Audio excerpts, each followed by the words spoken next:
আল্লাহ বলেন, হে মুমিন বান্দা, তোমরা আল্লাহকে ভয় করো। কাকে? আল্লাহকে।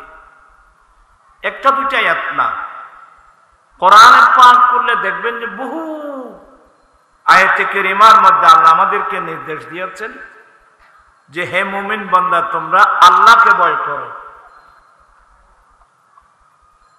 অপর আয়াতের মধ্যে আল্লাহ বলছেন, বিসমিল্লাহির রাহমানির রাহিম, ইয়া আইয়ুহাল্লাযীনা আমানু লা তুকদ্দিমু বাইনা ইয়াদাইল্লাহি ওয়া রাসূলিহি ওয়াত্তাকুল্লাহা ইন্নাল্লাহা সামিউন আলীম। আল্লাহ বলেন, হে মুমিন বান্দা, তোমরা জীবনের কোন ক্ষেত্রে আল্লাহ এবং তার রাসূলের আগে বাড়বে না। হে ইমানদার মুসলমান, তোমরা আল্লাহ এবং তার রাসূলের আগে বাড়বে না। আপনারা আমার কথাগুলো বুঝতেছেন তো না? একটু রিপ্লাই দিবেন, তখন আমি বুঝবো যে আপনারা বুঝতেছেন।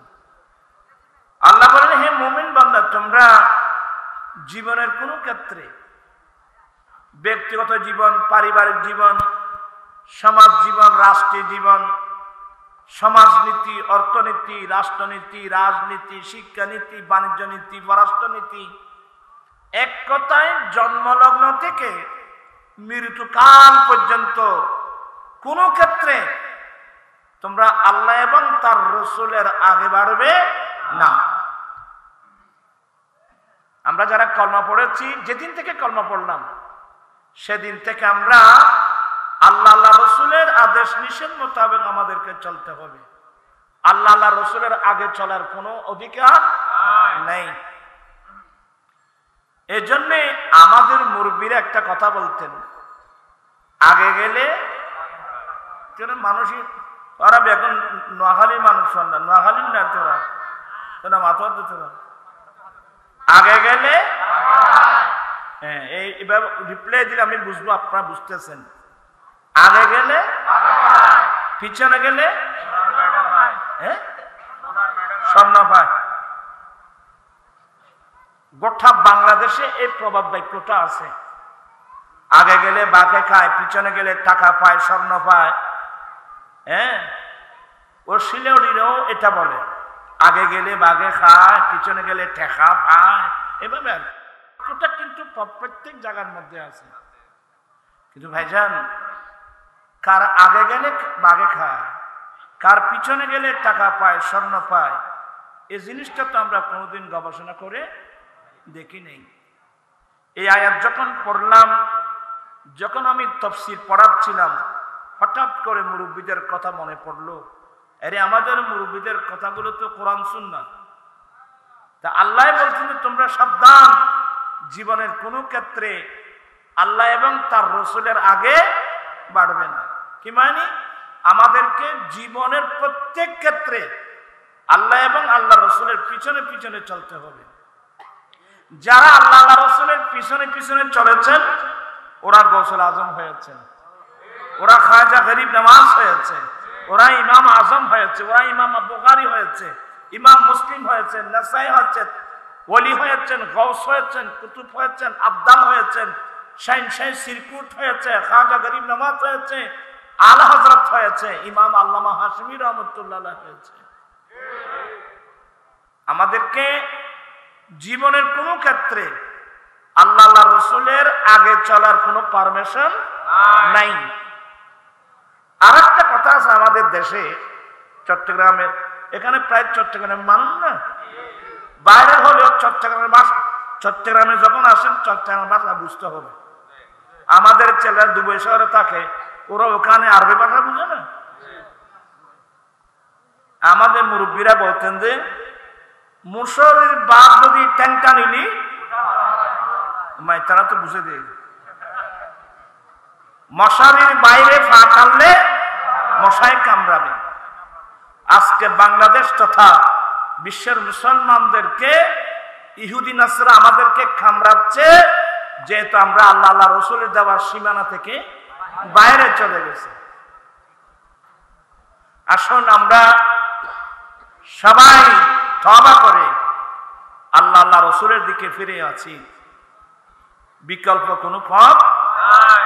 আজকে একটা ফিলিস্তিন, সবাই জ্ঞানী গুণী মানুষ, একটা ফিলিস্তিন যেখানে আমাদের মুসলমানের প্রথম কেবলা বায়তুল মাকদাস, সমস্ত আম্বিয়া ইকরাম যে কেবলার দিকে নামাজ পড়েছেন, আমার নবীও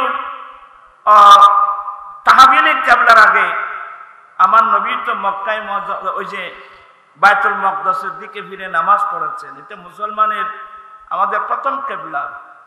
এই কেবলার মধ্যে মুসলমানের উপর কি নির্যাতন, নামাজের অবস্থা পর্যন্ত নির্যাতন চালাচ্ছে। আজকে 70-75 বছর ধরে গোটা বিশ্বে 200 কোটির উপরে মুসলমান। এই মুসলমান আমরা কি করতেছি বলেন তো? কয়জন ইসরায়েল আছে? আসলে আপনি গবেষণা করলে দেখবেন যে অধিকাংশ মুসলমান ইসলামের দিকে নাই, ইসলামের পথে নাই, আমরা ভিন্ন পথে চলে গেছি। এবার আর চিটিংয়ের ভাষা আপনার কেউ মনে কষ্ট নিবেন না, আমি মাঝে মাঝে চট্টগ্রামের ভাষা বলবো। আর মুরব্বী হয় যাব সলে বিয়ে কই এত না মাতো বাচ্চা দিচ্ছে ছাগলে, নিয়ে যাচ্ছে শ্রীগালে। আমার ভাইরা, আমরা ইমামুল আম্বিয়ার উম্মত। যেই নবীর উপর কোনো নবী নেই, যেই নবীর আদর্শের উপর কোনো আদর্শ নাই, যেই নবীর সুন্নতের উপর কোনো সুন্নত নাই, কিন্তু আমাদেরকে তো নিয়ে গেছে বিধর্মীরা। এখন অধিকাংশ মুসলমানের ছেলে মেয়েরা ইহুদিদের পথে, নসারাদের পথে চলতেছে। এখানে দেখবেন অনেক ছেলেরা মাথার চুল কাটছে, নেইমারের কাটিং। কেউ কাটে কি মেসি, মশা, এদের কাটিং। হাসতেছেন না? লজ্জা থাকা দরকার। আমার জীবন মরণ সাজাব মাদানী রঙে, আমার জীবন মরণ সাজাব মাদানী রঙ। সেই রঙে রঙিন হলে আল্লাহ রাসূল থাকবে আমার সঙ্গে। আমার জীবন মরণ সাজাব মাদানী, আমার জীবন আমার মরণ আমি সাজাবো মাদানী রং দিয়ে। মাদানী রঙের অর্থ হলো আমার দয়াল নবীর সুন্নত দিয়ে। আমরা রাসূল পাকের সুন্নত দিয়ে আমরা আমাদের জীবনকে সাজাতে চাই কি চাই না? দুই হাত উঠাই বলতে চাই কি চাই না? আল্লাহ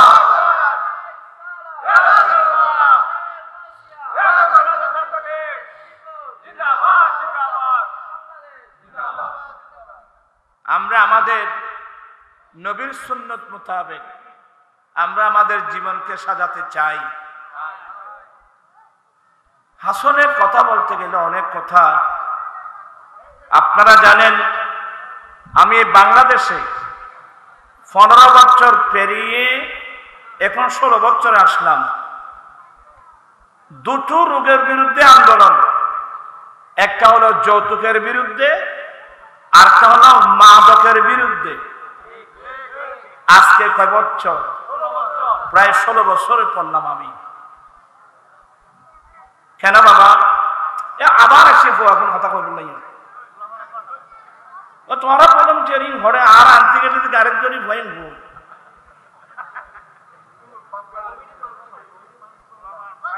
তোমরা বলতো লেদা খাওয়া কতক্ষণ এটা কথা কত নেই, আর কি কথা আয় কইম না তারা বলবো।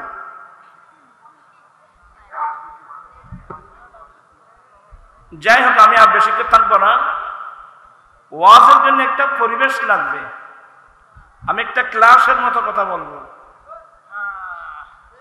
আমি যে কথাটা বলবো আপনাদের বোঝাতে চাচ্ছি, যৌতুকের বিরুদ্ধে আন্দোলন, মাদকের বিরুদ্ধে আন্দোলন। আমি এই দুটো জিনিস কেন করলাম? আমরা তো সবাই আরামসে ঘুমাচ্ছি। সবচেয়ে বড় দুঃখ বিষয় কি জানেন? যারা ইতিহাসের ছাত্র, ইতিহাস সম্পর্কে যাদের আইডিয়া আছে, মোগল আমল থেকে এই চট্টগ্রামের নাম ইসলামাবাদ। মোগল আমল থেকে চট্টগ্রামের নাম কি? ইসলামাবাদ। আমি যখন নর্থ বেঙ্গলে যাই, নীলফামারী, পঞ্চগড়, রংপুর, সৈয়দপুর, দিনাজপুর, আমি যখন বিভিন্ন জায়গায় যাই বক্তব্য রাখি যৌতুকের বিরুদ্ধে, অনেক মুরব্বি বলে, হুজুর আমাদের দেশে এগুলো নাই, যৌতুক নাই। তখন আমি আশ্চর্য হয়ে যাই। আমি চট্টগ্রামের মানুষ, ইসলামাবাদের মানুষ। আজকে আমাদের ইসলামাবাদ থেকে ইসলাম একেবারে বিলুপ্তির পথে। আজকে বিধর্মী কালচার গুলো আমাদের সমাজকে গ্রাস করে নিয়েছে। একটু চিন্তা করলে দেখবেন ঘরে ঘরে সুদ, সুদ ঢুকে গেছে। সুদ সুদ সুদ, ঘুষ, মাদক, বেপরদা, বেহায়াই, মিথ্যা সাক্ষী, মিথ্যা মামলা, গীবত, চুগলি, নামামি। এখানে রাসূল সাল্লাল্লাহু আলাইহি ওয়াসাল্লাম আছে কি? আমি তো কিছু বুঝতেছি না। আমার নসিহত থাকবে, আমরা ভুল পথে আর যাব না। আমরা তওবা করব এক যুগে। আমরা বাকি হায়াত যেটা আছে, এটা আমরা আল্লাহ রসুলের পিছনে চলতে চাই কি চাই না? আর তোমরা যারা ইয়ং যুবক আছো, আমি তোমাদেরকে নিজের ছেলের মতো করে বলবো, তোমরা যারা বিয়ে করো নাই, তোমরা বিয়ে করবা যৌতুক ছাড়া। কি ছাড়া? যৌতুক ছাড়া। যৌতুক দিলেও আমরা প্রয়োজনে রিক্সা টেনে উপার্জন করব, আমরা প্রয়োজনে ঠেলা গাড়ি টেনে উপার্জন করব, আমরা প্রয়োজনে দিন মজুরি কাজ করে উপার্জন করব। তারপর আমরা ভিক্ষা চাইব না। যৌতুক সামানিক কমপ্লিট কি চাওয়া? ভিক্ষা চাওয়া। আমি আজকে এমন কিছু নবীর প্রেমিক দেখতে চাই, হুজুর আমি দুনিয়ার মায়াকে পায়ের নিচে দিলাম, বুক ভরা নবীর প্রেম নিয়ে সিদ্ধান্ত নিলাম, আমি বিয়ে করব সম্পূর্ণ যৌতুক মুক্ত নবীর সুন্নত মোতাবেক।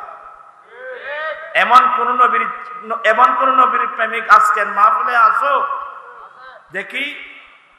মাশাআল্লাহ, এখানে তো অনেক দেখতেছি। নারায়ে তাকবীর, নারায়ে রিসালাত, নারায়ে গাউসিয়া, আহলে সুন্নাত ওয়াল জামাত, গাউসে কমিটি বাংলাদেশ। আয় আল্লাহ, অনেক ছেলে হাত উঠাই ওয়াদা দিয়েছে ওরা যৌতুক ছাড়া শাদী করবে। আল্লাহ তুমি তাদের ওয়াদা কবুল করে না। যারা ওয়াদা দিয়েছেন বা যারা ওয়াদা দেন নাই, সত্যি যদি তোমরা নবীর সুন্নত মোতাবেক যৌতুককে বাদ দিয়ে যদি সত্যি নবীর সুন্নত মোতাবেক শাদী করতে পারেন, বিয়ে করতে পারেন, আমার নবীর পক্ষ থেকে আপনাদের উপর বিরাট এক পুরস্কার আছে। আমার নবীর দেওয়া পুরস্কার আপনারা নিতে রাজি আছেন? পড়ুন, আমার মুখে মুখে পড়বেন। ক্বালা রাসূলুল্লাহ সাল্লাল্লাহু আলাইহি ওয়াসাল্লাম, মান তামাসসাকা বিসুন্নতি ইনদা ফাসাদি উম্মতি ফালাহু আজরু মিয়াতি শহীদ। বিরক্ত হলেন? আল্লাহ মুক্তা বানিয়েছেন এগুলো পড়ার জন্য। আল্লাহ আমাদেরকে জবান দিয়েছেন আল্লাহর কোরআন তেলাওয়াত করার জন্য। আল্লাহ আমাদেরকে জবান দিয়েছেন আমার দয়াল নবীর হাদিস শরীফ তেলাওয়াত করার জন্য। আজকে আমরা এই মুখ দিয়ে কোরআন হাদিস বাদ দিয়ে আজে বাজে মানুষের বই পুস্তক পড়ার মধ্যে জীবন কাটাচ্ছি। আমার আলা হযরত কত সুন্দর করে বলছেন, জমিন জমা तुम्हारे लिए मकीन मका তোমার তো হচ্ছে না। আমি বয়স্ক মানুষ, আমার আগের বয়স থাকলে আপনাদের পড়ার প্রয়োজন ছিল না। জমিন জমা तुम्हारे लिए मकीन मका तुम्हारे चुनी न चुना तुम्हारे लिए बने दो जहां तुम्हारे लिए दहन में जुबान तुम्हारे लिए बदन में ही जान तुम्हारे लिए हम आए यहाँ तुम्हारे लिए उठे भी वहां तुम्हारे लिए। কথাটা বুঝেন নাই? দেহন মে জুবান তোমারে লিয়ে। নবী গো, আল্লাহ আমাকে জুবান দিয়েছেন, মুখ দিয়েছেন, জুবান দিয়েছেন, ভাষা দিয়েছেন আপনি রাসূলের কথা বলার জন্য। বদন মে যা তোমারে লিয়ে, আল্লাহ আমার দেহে প্রাণ দিয়েছেন আপনি রাসূলের জন্য। আমরা দুনিয়াতে আসছি আপনার জন্য, আমরা কলমা পড়েছি আপনার, দুনিয়াতে আসছি আপনার গুণগান করার জন্য, আপনার কথা বলার জন্য, কিয়ামতের মাঠে উঠবো আপনি রাসূলের জন্য। কই এই মুখটা তো আল্লাহ আল্লাহ রাসূলের পক্ষে নেই। এই মুখটা তো অধিকাংশ মানুষের মুখ তো আল্লাহ আল্লাহ রাসূলের পক্ষে নেই। আজেবাজে মানুষের কথা বলি আমরা, তো একটু কষ্ট হচ্ছে, আপনাদেরও কষ্ট হবে। এই যে একটা হাদিস পড়ালাম, আল্লাহর নবী বলেন, বিরক্ত হচ্ছেন? একটু শেষ করে দেব ইনশাআল্লাহ। আল্লাহর নবী বলেন, যে ব্যক্তি ফিতনার যুগে, ফাসাদের যুগে, যে নারী যে পুরুষ ফিতনা ফাসাদের যুগে আমি নবীর একটা সুন্নত মজবুত করে ধরবে, আল্লাহ তাদেরকে 100 শহীদের সওয়াব দান করবে। আল্লাহু আকবার। ইসলাম প্রতিষ্ঠা করতে গিয়ে সাহাবায়ে কেরাম বদরের যুদ্ধ, উহুদের যুদ্ধ, হুনাইনের যুদ্ধ, তবুকের যুদ্ধ, বিভিন্ন যুদ্ধে দিন প্রতিষ্ঠা করতে গিয়ে যারা শাহাদাত বরণ করেছিলেন, ওই সমস্ত শহীদের মধ্যে 100 শহীদের সওয়াব দান করা হবে আমার দয়াল নবীর একটি সুন্নতের উপর। আল্লাহু আকবার। যারা ওয়াদা দিয়েছেন, হুজুর আমি যৌতুক ছাড়া শাদী করব, সত্যি তোমার জন্য নবীর পক্ষ থেকে পুরস্কার, একটা সুন্নতের উপর 100 শহীদের সওয়াব আল্লাহ আপনাকে দান করবেন। বিশ্বাস আছে? আমার নবীর কথা যদি বিশ্বাস না থাকে আপনি মুসলমান না। আমার নবীর উপাধি আস-সাদিকুল মাসদুক, আমার নবী বড় সত্যবাদী।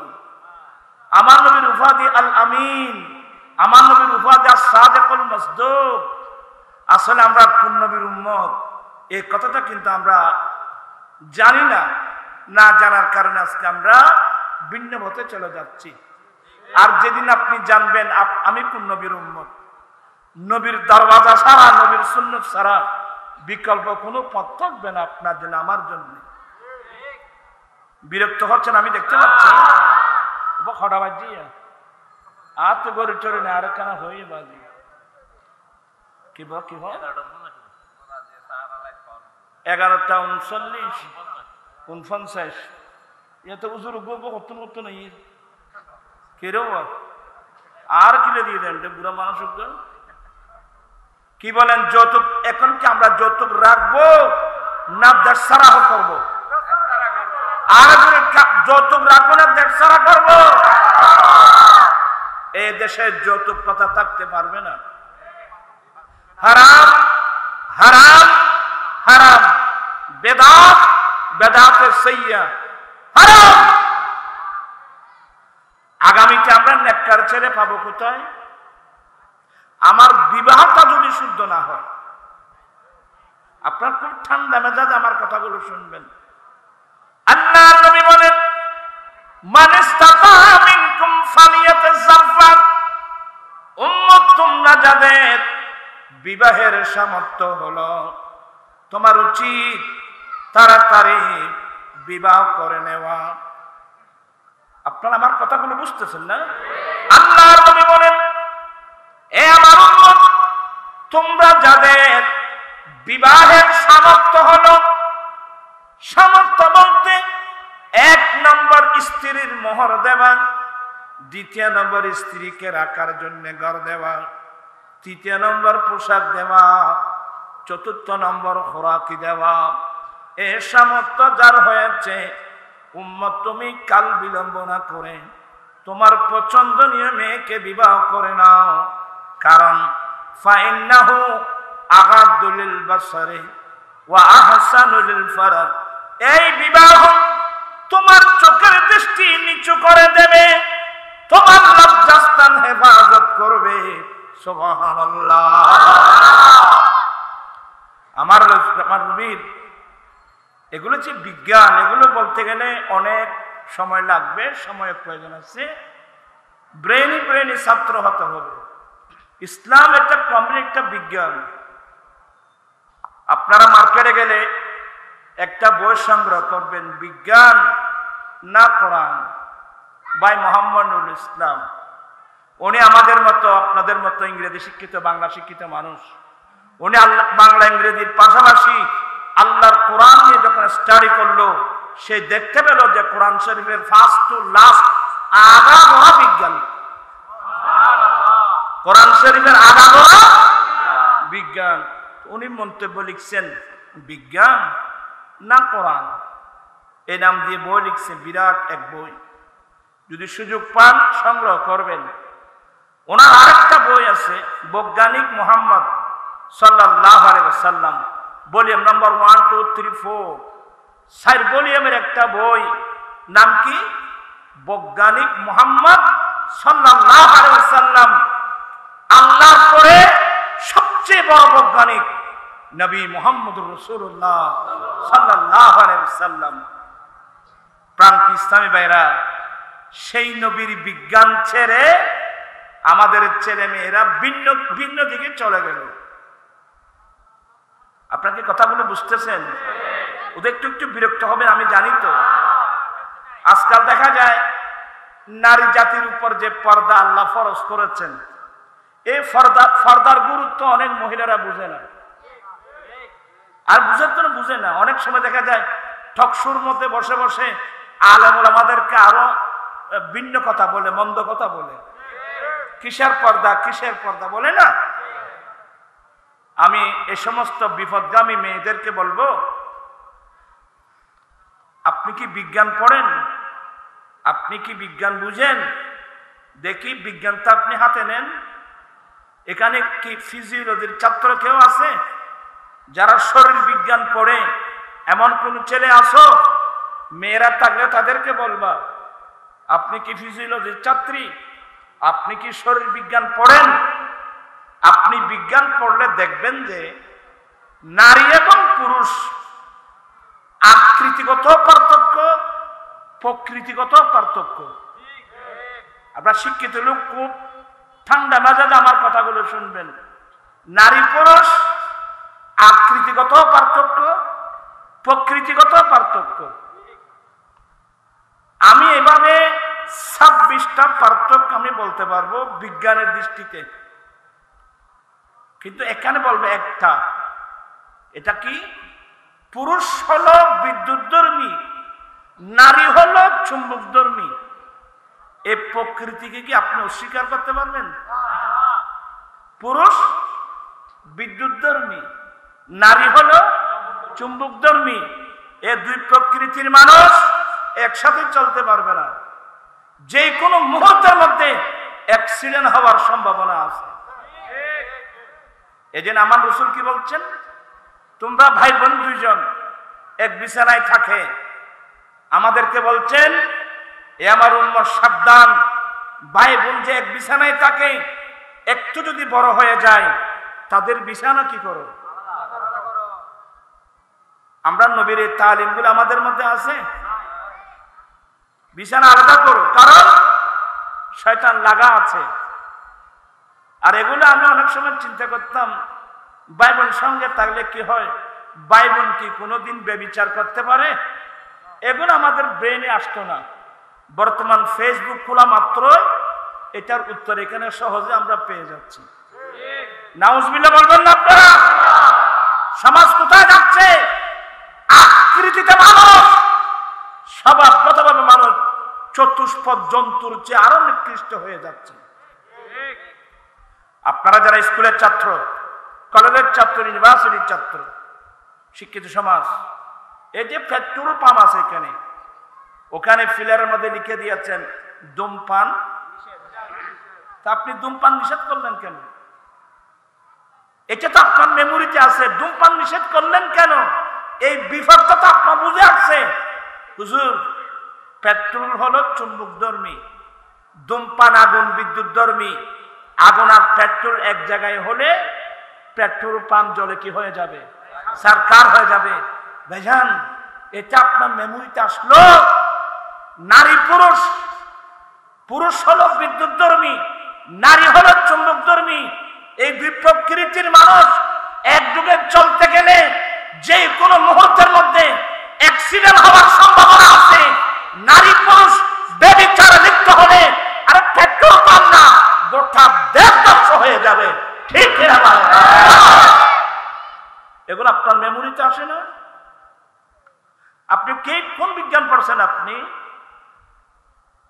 আমার ভাইয়েরা, বিজ্ঞানের স্রষ্টার নাম ওই নারী জাতির উপর একটা পর্দা ফরজ করেছেন। পর্দা হলো পুরুষ হলো বিদ্যুৎধর্মী, নারী হলো চুম্বকধর্মী। এই দুই প্রকৃতির মানুষ একসাথে চলতে পারবে না। যে কোনো মুহূর্তের মধ্যে অ্যাক্সিডেন্ট হওয়ার সম্ভাবনা আছে। এই জন্যে দুইজনের মাঝখানে একটা পার্টিশন দিলেন। ওই পার্টিশনের নাম হলো পর্দা। আপনি এটাকে অস্বীকার করতে পারবেন? আজকে আমাদের সমাজের অবস্থা কি? ওই মোবাইলটা আপনার হাতে আছে, বলতে আমার লজ্জা হচ্ছে, ছেলে মেয়ে আমারও আছে। আজকে যুবক যুবতীরা দেখেন এই মোবাইল নিয়ে, এখন কি রাতের 2টা, রাতের 3টা না 4টা, কোনো খবর আছে? কি দেখে ওখানে? হ্যাঁ, ওখানে ভালো ভালো জিনিস আছে, কোরআন আছে, তাফসীর আছে, ফিকহ আছে, ওয়াজ আছে, মিলাদুন নবী আছে, মাহফিল আছে, নাত রাসূল আছে, অনেক ভালো ভালো জিনিস আছে, আছে না? ওগো কামলিওয়ালা তুমি মদিনাওয়ালা, ওগো কামলিওয়ালা তুমি মদিনাওয়ালা। কত সুন্দর সুন্দর নাম। ওগো কামলিওয়ালা তুমি মদিনাওয়ালা, ওগো কামলিওয়ালা তুমি মদিনাওয়ালা। তোমারি তোমারি জন্নে জগৎ উজালা, কামলিওয়ালা তুমি মদিনাওয়ালা, ওগো কামলিওয়ালা তুমি মদিনাওয়ালা। এগুলো নাই? ভালো ভালো। সোনার মদিনা আমার প্রাণের মদিনা, সবই বলিব কিন্তু তোমায় বলতে পারি না, সবই ভুলিব কিন্তু তোমায় বলতে পারি না। বলিনি ভুলবো না, বলতে পারি না, বলিনি ভুলবো না, বলতে পারি না, সবই বলিব কিন্তু তোমায় বলতে পারি না। কই বিরক্ত হচ্ছেন? আপনারা তো পড়তে পারতেছেন না। কই সোনার মদিনা আমার সবই বলিব কিন্তু তোমায় বলতে পারি না। ইয়াসরিব নামে তুমি ছিলে অলক্ষণের দেশ, যে ছিল তোমার পরিবেশ, ইয়াসরিব নামে তুমি ছিলে অলক্ষণের দেশ, বড়ই মারাত্মক যে ছিল তোমার পরিবেশ, আর নবীর ছোঁয়া পেয়ে তুমি সোনার মদিনা, নবীর ছোঁয়া পেয়ে সোনার মদিনা, সবই বলিব তোমায় বলতে পারি না, সোনার মদিনা আমার প্রাণের মদিনা, সবই বলিব তোমায় বলতে পারি না, আর সমবালার চেয়ে দামি তুমি হও, খোদার সৃষ্টিতে তুমি শ্রেষ্ঠ ভূমি হও, আর সমবালার চেয়ে দামি তুমি হও, খোদার সৃষ্টিতে তুমি শ্রেষ্ঠ ভূমি হও, তোমার বুকে শুয়ে আছেন শাহে মদিনা, তোমার মাঝে শুয়ে আছেন শাহে মদিনা, সবই বলিব কিন্তু তোমায় বলতে পারি না, সোনার মদিনা আমার প্রাণের মদিনা, সবই বলিব জান্নাতের বাগান তোমায় নবী বলেছেন, খাকে শেফার অধিকারী তোমায় করেছেন, জান্নাতের বাগান তোমায় নবী বলেছেন, খাকে শেফার অধিকারী তোমায় করেছেন, তোমার বুকে প্রবাহিত নূরের ঝর্ণা, তোমার বুকে প্রবাহিত নূরের ঝর্ণা, সবই বলিব কিন্তু তোমায় বলতে পারি না, সোনার মদিনা আমার প্রাণের মদিনা, সবই তোমার বুকে আমার নবী কদম পড়েছে, তোমার মাঝি জিবরিল আমিন সদাই, তোমার বুকে আমার কদম পড়েছে, তোমার মাঝে জিবরিল আমিন সদাই এসেছে, আদম বলে কেমন করে যাব মদিনা, আদম বলে কেমন করে যাব মদিনা, শুনিব কিন্তু তোমায় বলতে পারি না, ও মদিনা তোমায় বলতে পারি না, ও মদিনা তোমায় বলতে পারি না, কি করে বলবো তোমায় বলো না, বলো না, তোমার বুকে শুয়ে আছেন যে জনা, যাকে সৃষ্টি না করিলে আমার এই নাচগুলো ভালো না, এই নাচগুলো ভালো তো, এই যে ভালো ভালো জিনিস এই ফেসবুকের মধ্যে আরো আছে তো, আমি একটা একটা বলে আশ্চর্য হয়ে যাব, এখানে কি কি আছেন, হ্যাঁ অনেক ভালো ভালো জিনিস আছে, তাফসীর আছে, ফিকহ আছে, ফতোয়া আছে, সব আছে এখানে, কিন্তু তার বিপরীত আরেকটা সাইট আছে, এটা হলো খারাপের সাইট, এগুলো বলার ভাষা আমার নেই, এখানে ব্যবসাচার বয়স্ক অনেক মুরব্বী আছেন, অনেক সময় অনেক কথা বলতে নিজের কাছেও কি লাগে, লজ্জা লাগে, জেনাবে বিচার কাহাকে বলে, কয় প্রকার, কি কি, উদাহরণ সহ বুঝিয়ে দাও, এসব প্রশ্নের উত্তর এই ফেসবুকের মধ্যে আছে। আর আমি অনেক স্টাডি করে দেখলাম অধিকাংশ যুবক যুবতীরা বালা সাইটগুলো খুব অল্প, তোরা নাকি মিটিং নেই কি মাছ চালাতে তোরা, আচ্ছা না, থাক থাক থাক,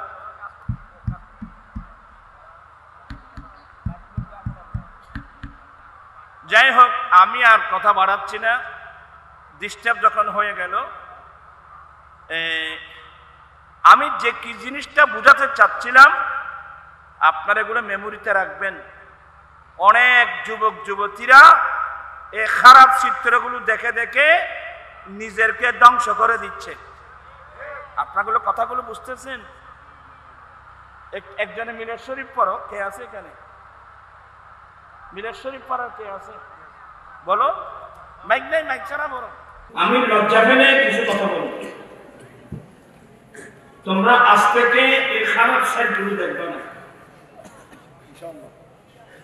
এটা আমার মেইন নসিহত। তোমরা এই খারাপ সাইডগুলো দেখবে না। একদিক দিয়ে একটা শরীর না, ব্রেন নষ্ট, চরিত্র নষ্ট। তোমরা আপনারা যারা মুরব্বী আছেন আপনারা মাইন্ড করবেন না। তোমরা এই যে যুবক যুবতীরা এই যে জেনারেশনের চিত্রগুলো দেখো, এগুলো দেখলে তোমার শরীরের কি অবস্থা হবে? মাথা থেকে পা পর্যন্ত তোমার যৌনাঙ্গ সক্রিয় হবে। এক পর্যায়ে তোমার বীর্য বের হয়ে যাবে, নষ্ট হয়ে যাবে। তোমার অমূল্য সম্পদ। তুমি কি জানো এই বীর্যের মধ্যে আল্লাহ কি কি নিয়ামত রাখছে? তুমি তো জানো না। এই বীর্যগুলো যদি তুমি এভাবে এই খারাপ চিত্রগুলো দেখে দেখে নষ্ট করো, বিয়াদবি মাফ করবে, আমি বারবার সরি বলছি। তুমি যখন দাম্পত্য জীবনে যাবে, তুমি তো এর আগে তোমাকে তুমি ধ্বংস করে দিয়েছো। তুমি যখন দাম্পত্য জীবনে যাবে, তোমার ওয়াইফের কাছে তুমি ব্যর্থ হবে। তখন তোমার ওয়াইফ পরকে প্রেমে করবে, শুরু হয়ে যাবে তোমার সাংসারিক জীবনে অশান্তির আগুন। আমি লজ্জা পেলে কথা বলছি, এগুলো কেউ বলবে না। আমি বলছি এই ছেলে মেয়েদেরকে বাঁচা করবেন না। কিভাবে বাঁচবে? একটা সম্পদ অর্জন করো, বুক ভরা আল্লাহ এবং আল্লাহ রাসূলের প্রেম। একটি মাত্র সম্পদ, বুক ভরা আল্লাহ এবং রাসূলের প্রেম। নবী আমাদের জানের জান, নবী আমাদের প্রাণের প্রাণ। এই নবীর ভালোবাসায় আপনাকে আমাকে যে কোনো অ্যাক্সিডেন্ট থেকে রক্ষা করবে। একটা দিন। দ্বিতীয় নম্বর, 5 ওয়াক্ত নামাজ ঠিকভাবে আদায় করতে হবে। আল্লাহ জানে কোরআনে বলছেন, মানুষকে খারাপ কাজ থেকে, অশ্লীল কাজ থেকে মানুষকে ফিরে আনতে পারে একমাত্র নামাজ। আপনারা এখানে যারা আছেন, এখানে আমার লাস্ট নসিহত। আমি অসুস্থ মানুষ, আসলে এতক্ষণ কথা বলে আমার কোনো ইয়ে ছিল না, তারপরও আল্লাহর রাস্তে কথাগুলো বলছি। 5 ওয়াক্ত নামাজ। এখন তো মসজিদ, কত সুন্দর সুন্দর মসজিদ, চতুর্দিকে মসজিদ। প্রত্যেক মসজিদের মধ্যে মিনারের মধ্যে মাইক আছে, আজান আসছে, কত সুন্দর। কিন্তু আমরা আজানের কয়জনে জবাব দিয়েছি? আল্লাহর নবী বলেন 10 মিনিট মাত্র আসো। আল্লাহর নবী বলেন উম্মত মুয়াজ্জিন যখন আযান দেয়, তোমরা আযানের জবাব দাও। ব্যবসা বাণিজ্য বন্ধ, বন্ধু বান্ধবের সাথে গল্প বন্ধ, সবগুলো বন্ধ করে তোমরা মুয়াজ্জিনের আযানের জবাব দাও। কিভাবে? আল্লাহর নবী বলেন মুয়াজ্জিন যেভাবে বলে তোমরা সেভাবে বলবা। মুয়াজ্জিন যখন বলবে হাইয়া আলাস সালাত, তোমরা বলবা লা হাওলা ওয়ালা কুওয়াতা ইল্লা বিল্লাহ। মুয়াজ্জিন বলবে হাইয়া আলাল ফালাহ, তোমরা বলবা লা হাওলা ওয়ালা কুওয়াতা ইল্লা বিল্লাহ। বাকিগুলো ঠিক থাকবে। মুয়াজ্জিন যেভাবে আযান দেয় তোমরা সেভাবে আযানের জবাব দাও। শুধু পুরুষ নাই, মহিলারাও ঘরে বসে বসে ছোট ছোট আওয়াজ করে অত্যন্ত ভক্তি নিয়ে আযানের জবাব দিবা।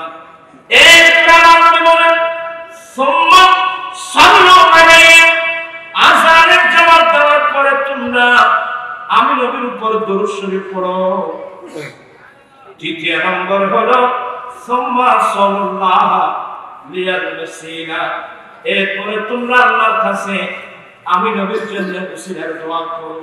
আল্লাহুম্মা রাব্ব হাযিহি দাওয়াতিত তাম্মা ওয়াস সালাতিল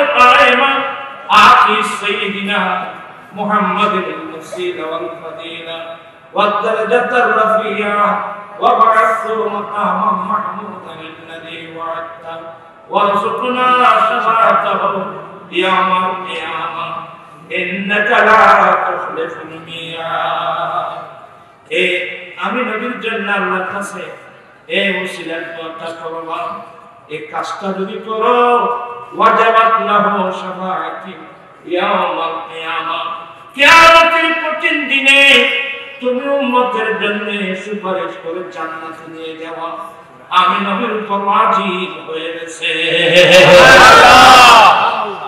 আমার ভাইজান আমি ছেড়ে দিতে বলছি নবী আসছেন এখানে সওয়াবের মেজবান চলতেছে সওয়াবের মেজবান এক ওযুনার টাকা ওযু মানে গেল কোথায় মসজিদে মসজিদে মসজিদে কত সুন্দর সুন্দর মসজিদ মসজিদ থাকলে কি হবে ফজরের জামাতে গেলে বুঝা যায় কয়জন আছে কথা বুঝতেছেন এরপরে আর যে মসজিদ যেগুলো আছে এগুলো আমরা যারা পুরুষ আছি আমরা একটা মসজিদে গিয়ে নামাজ পড়বো কিন্তু মহিলারা কোথায় নামাজ পড়বে এই খবর আমরা কারো নাই ওই চিন্তাধারাও নাই এখানে তোমরা যারা ইয়ং যুবক আছো প্রত্যেকের মেমোরিতে আছে আল্লাহ আমাদেরকে কোনোদিন তৌফিক দান একটা ঘর বানাবো এখন তো প্রায় দালান কোঠা না ইঞ্জিনিয়ার থেকে প্ল্যান নেয় bedroom bathroom drawing room reading room rest room guest room common room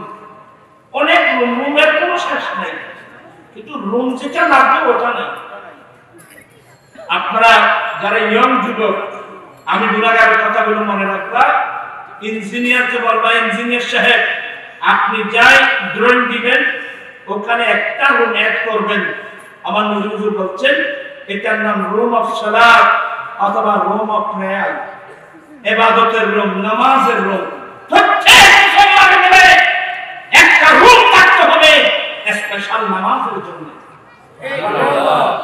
এখন এখন আছে নাই সিনেমায় দখল করে ফেলছে গ্যাস রুম গ্যাসকে দখল করে ফেলছে বলতে আমার অনেক লজ্জা লাগে আলহামদুলিল্লাহ আমি বুঝাতে সক্ষম হয়েছি এখন হাজার হাজার মানুষ বাড়িঘরের মধ্যে এখন রুম অফ সালাত বানিয়েছেন স্পেশাল থাক করবেন সসম্মানে আল্লাহর কোরআন রাখার জন্য বর্তমান অনেক মুসলমানের ঘরে কোরআন লাঞ্ছনা স্বীকার করছে বেইজ্জতি স্বীকার করছে শোকেস যেটা আছে আপনাদের ঘরে শোকেস বুঝলেন ওখানে কি কি আখ ব্যাং কুচ্ছে বলতো আমার বিরিয়া লাগে লজ্জা লাগে আমাদের মেয়েরা সকালবেলা উঠে ওই শোকেসের আয়না পরিষ্কার করে শোকেসের মধ্যে কোথাও কি আল্লাহর কোরআনের জায়গা আছে না কোরআন তো বের করে দিয়েছে বুঝুন না তখন কোরআন বের করে দিয়েছে আমি যে আমার কথা বললাম আমরা ছোটবেলায় কোনোদিন ফজর আযান হয়ে বিছানায় থাকতে পারিনি আমি যেন উঠাই দিয়েছি আমি জানতো তাহাজ্জুদের নামাজ পড়তেন এবং আমাদের উঠাই দিতেন ফজর আযান হলে যাও আযান হয়ে মসজিদে যাও আমরা মসজিদে যেতাম নামাজ পড়ে আসতাম নামাজ পড়ে যখন আসতাম তখন দেখতাম যে আমাদের পাড়ার মহিলারা ফজরের নামাজ পড়ে মুসল্লায় বসে গুনগুন গুনগুন করে কোরআন তেলাওয়াত করতো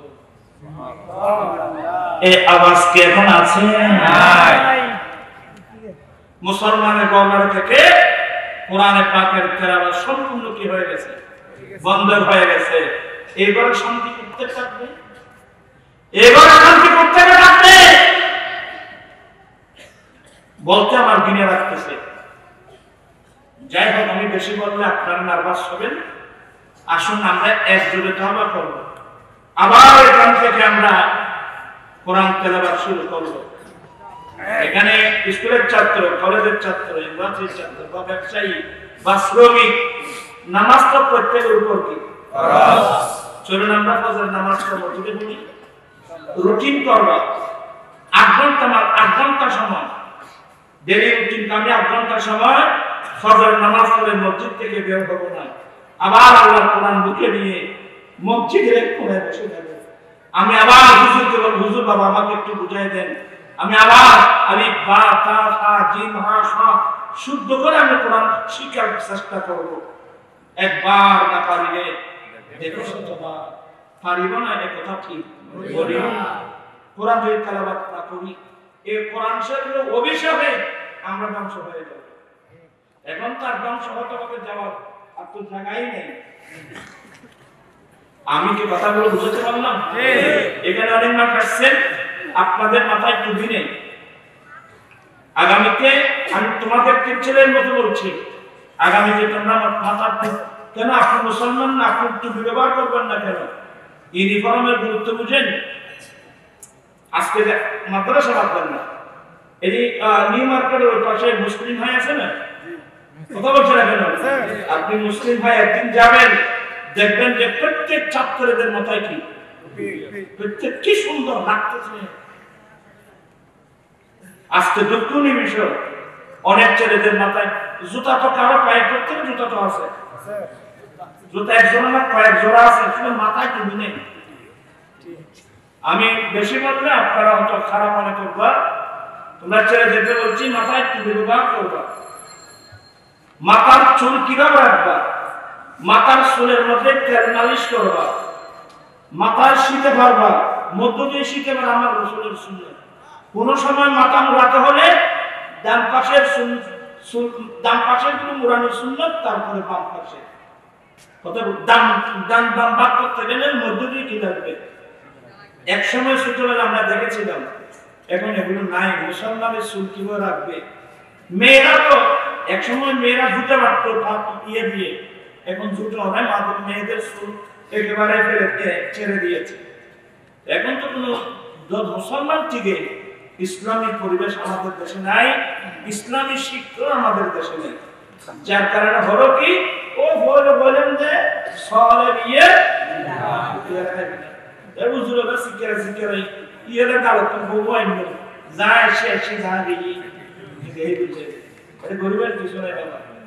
আমি সবাই অনুরোধ জানাবো, আমার কথায় কেউ প্রশ্ন দিবেন না, আমি নসিহতমূলক কথাগুলো বলছি। আর মাথার চুল আঁচড়াবেন, তারপর টুপি পরবেন। মুয়াত্তা ইমাম মালিকের হাদিস, একজন নবী সাহাবা গোসল করে মাথার চুল না আঁচড়িয়ে মসজিদে গিয়েছেন। আমাদের ডাক্তার এদিকে আসো, তুমি মাথার চুলে এলোমেলো কেন? যাও ঘরে যাও, মাথার চুল আঁচড়িয়ে টুপি পরে আসো। কি মানে? তারপর নবী একটা হাদিস বললেন, ইন্নাল্লাহা জামিলুন ইউহিব্বুল জামাল, আল্লাহ সুন্দর, আল্লাহ সুন্দরকে পছন্দ করে। ইসলাম বেশি সুন্দর ধর্ম। আমি আমার ছেলেদেরকে বলছি, একটা টুপির দাম কত বাবা বলেন তো? 20 টাকা দিলেই তো ভালো একটা টুপি পাওয়া যায় নাকি? তোমরা কারা কারা টুপি নিবে? আজ থেকে হাত উঠে আমার সাথে ওয়াদা করে, আমি একটু দেখি। মাশাআল্লাহ, সবাই নিবে ইনশাআল্লাহ। আগামী মাহফিলে আল্লাহ যে হায়াতে বাঁচায় রাখে, আগামী মাহফিলে আসলে প্রত্যেকের মাথায় টুপি দেখবো তো ইনশাআল্লাহ। মাশাআল্লাহ। আরেকটা ওয়াজ করব, এটা বয়স্ক যারা মানুষ আছেন, অনেক মানুষের মুখে দাড়ি নেই। যৌতুকের ব্যাপারে কথা বলছেন হুজুর, মানে এই ছেলেদের সমস্ত বাইরে যে 20 লাখ টাকা 30 লাখ টাকা হুজুর কামিন ধরে, এখন এটা কি হবে হুজুর? এটা তোমার দোষ, তুমি বললে আমি পারবো না, দোষ তো তোমার। মালিক এখানে একটা সাইনবোর্ড দিয়েছে, এই জায়গা বিক্রি করা হবে, তো কাস্টমার তো যাবে, চাচা এই জায়গাতে বিক্রি, হ্যাঁ সাইনবোর্ড দিয়েছি না, তো গন্ডা কত, কাটা কত? বলে গন্ডা 50 লাখ। মালিক তো দাম দেবে 50 লাখ, লইনে আহল করি লন্ন করিব না ভাই। এটা যদি হলে 60 লাখ না হইলে আয় জমনি লইম, তো ভাই বলছে আয় কিন্তু মারো আছে, তো যদি 50 লাখ হলে আই 30 পর্যন্ত দেবি, আর কেউ করতেন না, তো আয় আর কিতাম কত তুই আর কাছে। তোরা সিদ্ধান্ত নাও, আপনার সিদ্ধান্ত নিবেন, এত সামর্থ্য আমার নাই। সাবধান, সতর্ক, প্রত্যেকের মেমোরিতে থাকতে হবে, এগুলো স্ত্রীর হক দিয়ে ফেলতে হবে। কামিনের মধ্যে শুধু লিখলে হবে না, যদি এগুলো আদায় না করার নিয়ত থাকে, আপনার বিয়ে শুদ্ধ হবে না। ছেলের সন্তান হলে যারের সন্তান হবে, জানা হবে এগুলো। কেন দুঃখবাজি করতেছেন? 20 লাখ টাকা কামিন দেখছেন, আচ্ছা একজন দাঁড়ান তো, আপনি কামিন স্ত্রীর কামিন গুলো আদায় করেছেন কয়জন আছে? ওই আমার একজন হাত উঠাইছে, একজন পাইছি মাত্র, আরেকজন পাইছি 2 জন 3 জন পাইছি, স্ত্রীর ওই 4-5 জন পাইছি। মাশাআল্লাহ। আমি আপনাদেরকে পরামর্শ দেব, মহারানা নগদ পেমেন্ট করে দিবেন। মহারানা কি করবেন? যখন মহারানা নগদ পেমেন্ট করার কথা আসবে, তারপর দেখা যাবে কি 20 লাখ লিখতেছে না 15 লাখ লিখতেছে। কথাটা বুঝেন না মনে হয়? এখন বাক্যে তো আজকাল সার দোয়ানোর সাইনবোর্ড দি বাকি চাহিয়া লজ্জা দিবেন না। সার দাম কত? এই 10-15 টাকার একটা চা যদি বাকি চায়, সদাগরের লজ্জা লাগে। এ 15 লাখ টাকার বধূ যদি বাক্য লই দিয়ে দেন,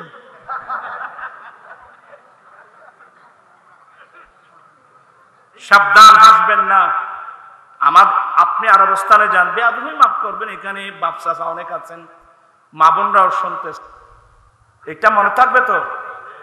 তোমারা খামিনদার হতে 20 লাখ, উসুল দেওয়া 2 লাখ, আর উসুল না হতে 2 লাখ কি দিয়ে দেখা যায় না, ভ্যানবো দিয়ে দিয়ে দিই। আমাদের লাড়ি বিক্রুত না, দুঃখবাজি ঘরে স্বীকৃত। ইসলাম দুঃখবাদের স্থান নাই। সে বর পক্ষ যদি 5 ভরি স্বর্ণ দেয়, তাহলে 5 ভরি স্বর্ণের দাম কত বাবা? কি 5 লাখ?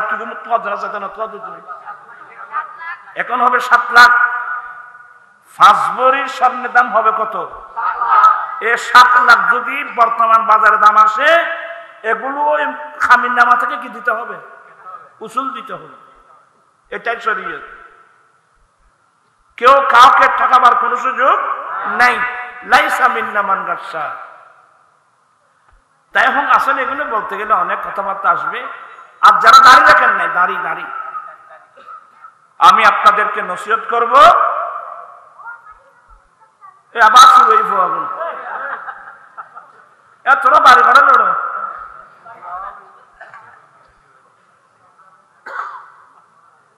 দাড়ি এটা আমার রসুলের সুন্নত। আচ্ছা, আপনারা শিক্ষিত মানুষ, দাড়ি রাখলে মানুষের সম্মান কি কমে না বাড়ে? সৌন্দর্যটা। আজকে দেখেন বাংলাদেশের পাশে ইন্ডিয়ার প্রধানমন্ত্রী কে? নরেন্দ্র। মুসলিম না হিন্দু? আর হিন্দু না উগ্রবাদী হিন্দু? এই সুবন্ধু গণতালে কি আর বিরুদ্ধে যে কথা হয়, বড় হিংসু। রুহুল গান্ধী ঠিক করে তো সংসদের দাঁড়াইয়ে রে কদি বিজেপি হিন্দু নেই, তুমি পুরা হিন্দু নেই। কারণ হিন্দু ধর্ম অহিংসা পরম ধর্ম, অহিংসা। আর ইতারা বললি হাসত হাসত হাসত, হিংসা হিংসা হিংসা, নফরত নফরত নফরত। বক্তব্য দিলাম যে ভারতের সংসদ না রাহুল গান্ধী দিয়ে, আসলে তারা হিংসু। কথা বলছে না কেন? বাংলাদেশের মানুষ আমরা গরিব হতে পারে, আমরা হিংসুক না। আমি অন্য জানাবো, এ শুভেন্দু আসলে এরা বিজেপি তো।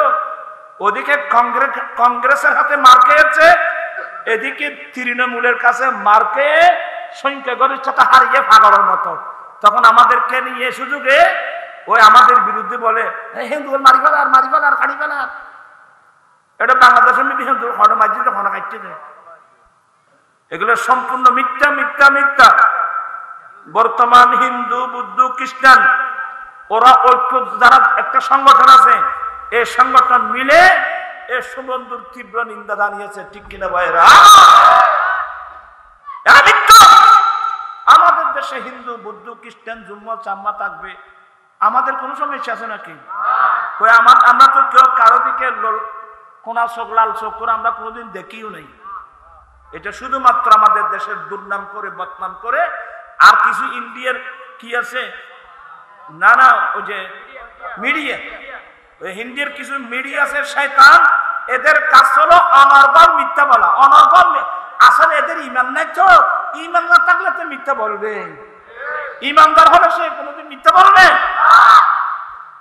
আমি তার তীব্র প্রতিবাদ জানাচ্ছি।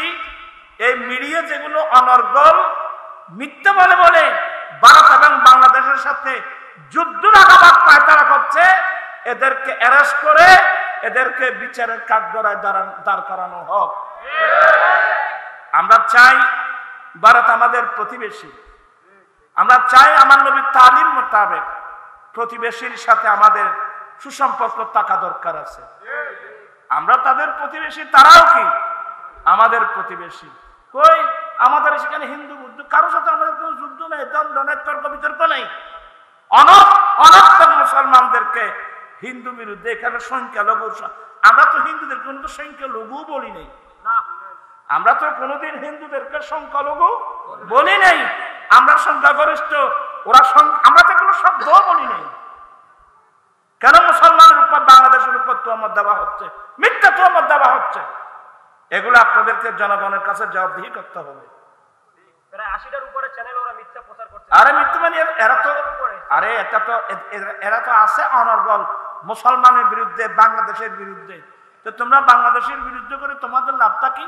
কি বাংলাদেশ এমনি শেষ হয়ে যাবে? তোমরা আমাদেরকে ফেলবা, তোমরা বাংলাদেশকে দখল করে ফেলবা।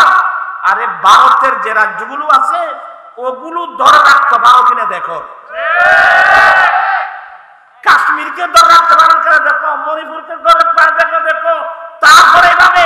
আর তোমরা তোমাদের ভারতের যেগুলো অঙ্গরাজ্য আছে এগুলো তোমরা তোমাদের নিয়ন্ত্রণে রাখতে পারো কিনা দেখো। এগুলো বাদ দিয়ে বাংলাদেশ নিয়ে তোমাদেরকে চিন্তা করার কোনো দরকার।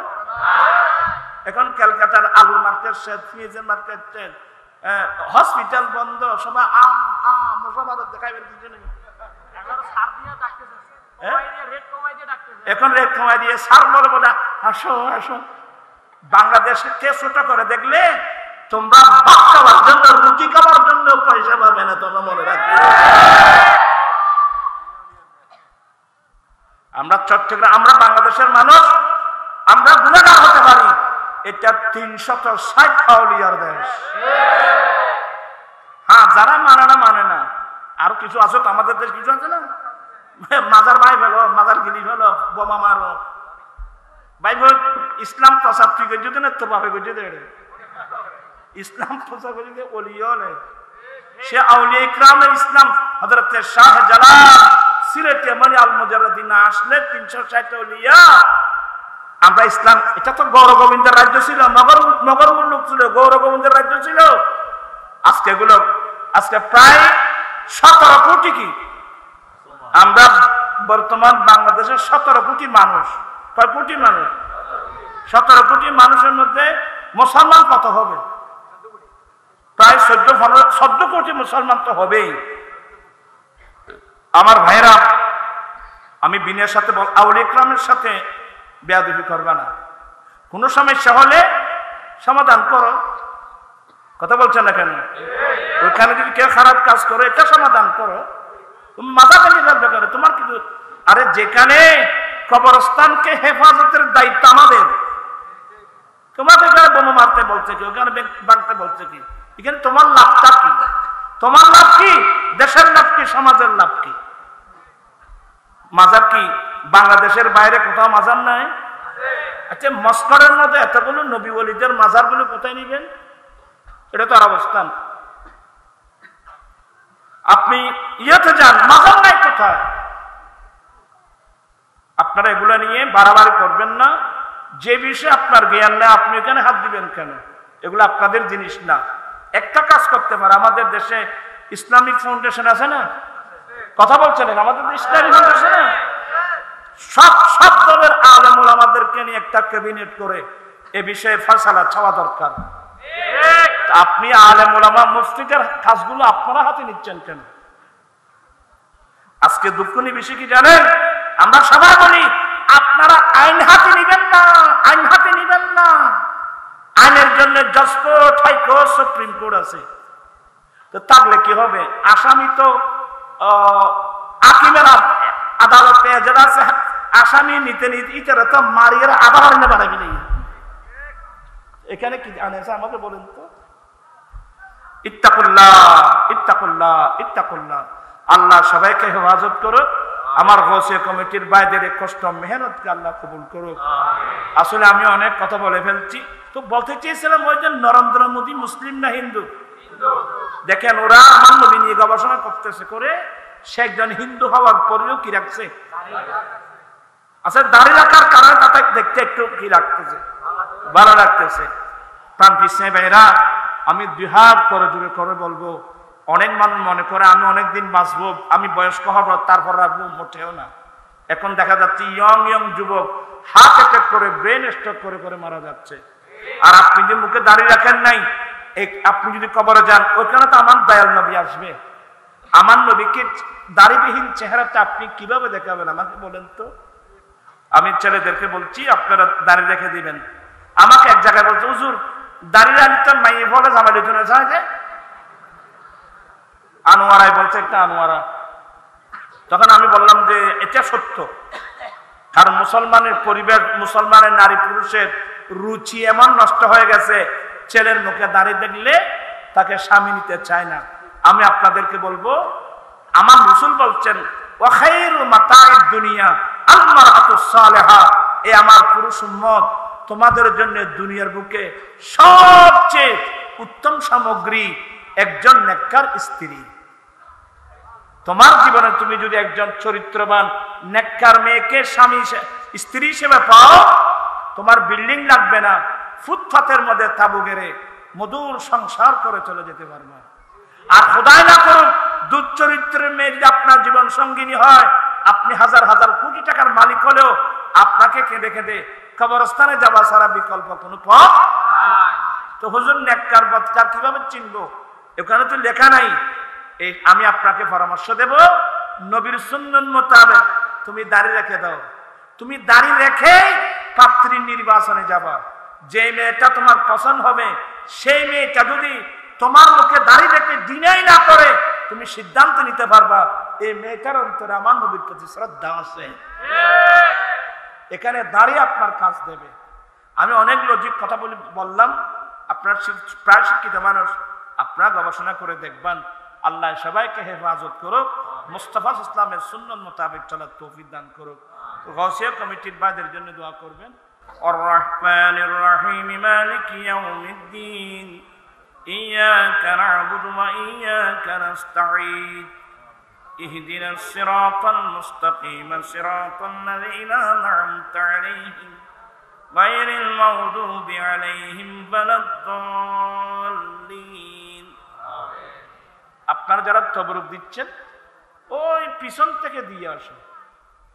পিছন থেকে তবরুক দিয়ে আসলে আর সমস্যা হবে না। রব্বানা যালামনা আনফুসানা ওয়া ইল্লাম তাগফির লানা ওয়া তারহামনা লানাকুনান্না মিনাল খাসিরিন। রব্বুল আলামিন, গাউসিয়া কমিটির ভাইয়েরা কষ্ট করে কত সুন্দর মনোরম পরিবেশে মাহফিল আয়োজন করেছেন, তাদের পক্ষ থেকে মাহফিল কবুল করে নাও। লাইটিং, প্যান্ডেল, স্টেজ, তবরকাতের ব্যবস্থা কবুল করে নাও। আল্লাহ, শুরু থেকে এ পর্যন্ত যতগুলো কোরআন সুন্নাহর আলোচনা হয়েছে, আল্লাহ মাহফিলের সওয়াব আল্লাহ সোনার মদিনায় মাহবুব নবীর চরণে পৌঁছিয়ে দাও। তোমাদেরকে বললাম যে পিছন থেকে দিয়ে আসো। তোমাদের ব্রেন তো নাই, আমি বলার পরেও তো তোমরা গুলো বুঝতেছো না। আপনাদেরকে বলছি পিছন থেকে দিয়ে আসার জন্য। রব্বানা তাকাব্বালনা ওয়া তাকাব্বাল দুআনা ওয়া নিদানা ইস্তাগফারনা কামা তাকাব্বালতা মিন ইবাদিকাস সালিহিন। আল্লাহ মাহফিলের সওয়াব সোনার মদিনায় পৌঁছিয়ে দাও। আহলে বাইতুর রাসূল, সাহাবাতুর রাসূল, তাবিঈন, তাবে তাবিঈন, আইম্মায়ে মুজতাহিদিন, মুহাদ্দিসিন, মুফাসসিরিন, সমগ্র আউলিয়া কিরামদের দরবারে পৌঁছে দাও। বিশেষ করে গাউসে পাকের দরবারে পৌঁছে দাও। গরিব নওয়াজির দরবারে পৌঁছে দাও। আল্লাহ গাউসুল আজম ভান্ডারী হযরত কিবলা বাবাদান কিবলার দরবারে পৌঁছে দাও। আলা হযরতের দরবারে পৌঁছে দাও। সিরকুটের দরবারে পৌঁছে দাও। হযরত সাইয়্যিদা মুসা সিরকুট কিবলা রাহমাতুল্লাহ দরবারে পৌঁছে দাও। আয় আল্লাহ, মাওলাই করিম গাজীউদ্দিন মিল্লাত শেরে বাংলা রাহমাতুল্লাহ আলাইহির দরবারে পৌঁছে দাও। ইমাম আল-ইসলাম হাশমি রাহমাতুল্লাহ দরবারে পৌঁছে দাও। আল্লাহ ভাবে বলতে আমি কয়জনের নাম বলবো, সমস্ত ওলি, গাউস, কুতুব, আবদাল, বিশেষ করে এই ফতেঙ্গার জমিনে আল্লামার মুরব্বী শেরে ফতেঙ্গা রাহমাতুল্লাহ রূহের মধ্যে পৌঁছে দাও। আমার ভাই সুলাইমান আল কাদেরি মরহুম সুলাইমান কাদের রূহের মধ্যে পৌঁছে দাও সকলের মাকামাতকে কিয়ামত পর্যন্ত বুলন্দ করো আল্লাহ আমরা যাদের মুহাব্বতের আব্বা আম্মা দাদা দাদি নানা নানি ভাই বোন আত্মীয় স্বজন যারা চিরদিনের জন্য বিদায় হয়ে কবরস্থানে চলে গেছে আল্লাহ প্রত্যেকের কবরে পৌঁছে দাও সকলের কবরকে বেহেশতের বাগান বানিয়ে দাও আল্লাহ আমরা অনেক গুনাহ করেছি আল্লাহ কবিরা সগীরা জেনে না জেনে ইচ্ছা অনিচ্ছায় অনেক গুনাহ করেছি মাবুদ আমাদের অতি জীবনের গুনাহগুলো মাফ করে দাও আব্বা জানের গুনাহ মাফ করে দাও আম্মা জানের গুনাহ মাফ করে দাও দাদাদির গুনাহ মাফ করে দাও নানা নারীর গুনাহ মাফ করে দাও শাশুড়ি শাশুড়ির গুনাহ মাফ করে দাও আল্লাহ আমরা তওবা করছি আমাদের তওবা কবুল করো মাওলাই কারীম যারা বিশেষ করে আমার আম্মি জান রোগে আক্রান্ত আল্লাহ যে কোনো মুহূর্তের মধ্যে চলে যাবে আল্লাহ তুমি দয়া করে সাকরাত আসান করে দিও আয় আল্লাহ মায়ের কষ্ট আল্লাহ জীবনে কোনোদিন বলতে পারবো না আল্লাহ আমি জান অনেক কষ্ট করেছেন আমাদেরকে